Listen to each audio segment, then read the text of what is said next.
Partnership में मौत सिर्फ इंसान की ही नहीं होती, कई बार ये बैलेंस शीट को हिला देता है। आइए आज की क्लास में हम स्टार्ट करते हैं नया topic, death of a partner. ये क्लास 12 का अकाउंटेंसी का हमारा reconstitution of a partnership firm का टॉपिक है, death of a partner. Death of a partner, so the treatment of a partner's death is similar to retirement with some extra point. अभी हमने जो retirement वाला concept पढ़ा था उसके according similar वही ट्रीटमेंट हम यहाँ देखेंगे, थोड़ा सा कुछ अलग है, बाकी सब कुछ सेम रहेगा। So the treatment of a partner's death is similar to retirement with some extra point. First steps, calculate the deceased partner's capital balance. यहाँ हम क्या करेंगे, डिसीज्ड पार्टनर का कैपिटल का बैलेंस कैलकुलेट करेंगे। उसमें हम क्या क्या चीजें ऐड करने वाले हैं जब हम ये कैलकुलेशन करेंगे कैपिटल बैलेंस को, तो हम ऐड करेंगे शेयर ऑफ गुडविल। जो उसके गुडविल का शेयर बनता है, जो उसके हिस्से की गुडविल है वो उसको दे दी जाएगी, because now he is no more. तो उसकी जितनी भी गुडविल थी, जो उसने गुडविल अर्न की थी बिजनेस में, वो उसको मिल जाएगी वापस, उसको शेयर दे देंगे हम गुडविल का। तो ये चीज हम प्लस कर देंगे इसमें कैपिटल अकाउंट में।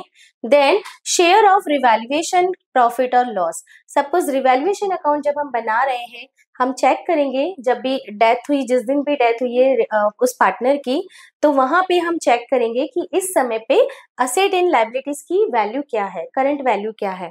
उस वैल्यू को, उसके अकॉर्डिंग जो भी प्रॉफिट या लॉस निकलेगा उसको भी हम इसके शेयर में ऐड करेंगे। इफ सपोज प्रॉफिट है तो हमने ऐड कर दिया, इफ सपोज लॉस है तो हमने उसको लेस कर देंगे। ओके, सो इस तरीके से हम ये रिवैल्यूएशन का प्रॉफिट या लॉस भी इसमें ऐड ऑन कर देंगे। देन एक्यूमुलेटेड प्रॉफिट या लॉस जो रहेगा उसका भी शेयर हम ऐड ऑन कर देंगे। इस तरीके से ये तीनों चीजें हमने ऐड कर दी। कैपिटल का बैलेंस मतलब जो उसकी कैपिटल थी वो, प्लस गुडविल का share, then share of profit और loss in the revaluation account, and then accumulated profit और लॉस, ये हमने सब ऐड किया।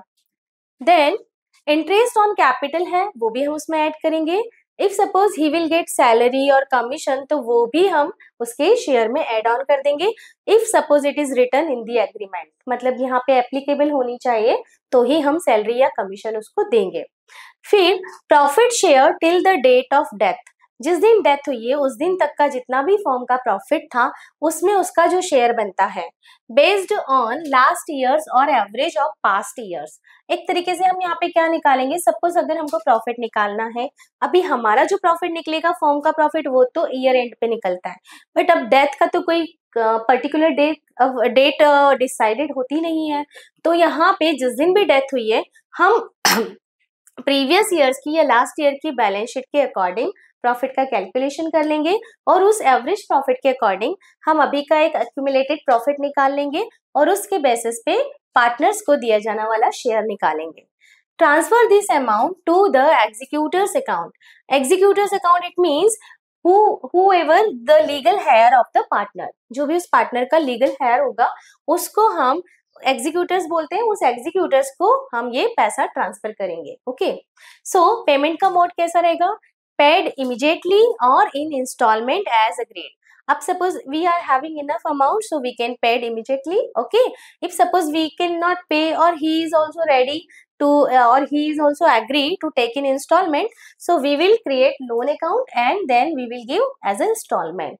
So this is the mode of payment to the deceased partner, and यही है यहाँ पे ट्रीटमेंट जिसके थ्रू हम क्या करेंगे, डिसीज पार्टनर को पेमेंट करेंगे। सबसे पहले कैलकुलेशन करेंगे अमाउंट का, और उसके बाद जिस भी मोड में हमें पेमेंट करना होगा, सपोज कैश पेमेंट करना होगा so we will paid immediately, otherwise we will paid in instalment.